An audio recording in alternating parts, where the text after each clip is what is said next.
अब कराची के दो बड़े सरकारी अस्पतालों के इमरजेंसी वार्ड्स में कूलिंग सिस्टम कई दिनों से गैर फाल है। हीट स्ट्रोक वार्ड में मरीजों को सहूलत फराहम करने के दावे भी धरे रह गए। शदीद हब्स और ताफुन ने मरीजों और तीमारदारों की मुश्किलात बढ़ा दी हैं। मजीद जानते हैं जिन अस्पताल की इमरजेंसी के बाहर मौजूद डॉन न्यूज़ की रिपोर्टर अनम मशहूर से। अनम, बताइएगा कितने केसेस रिपोर्ट हो रहे हैं और क्या बताते हैं डॉक्टर्स, एहतियाती तदाबीर क्या बताई हैं उन्होंने?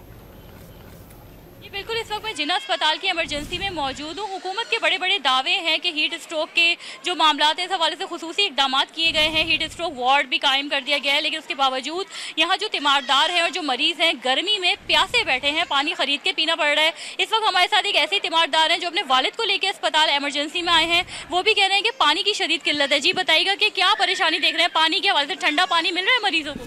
अस्सलाम वालेकुम।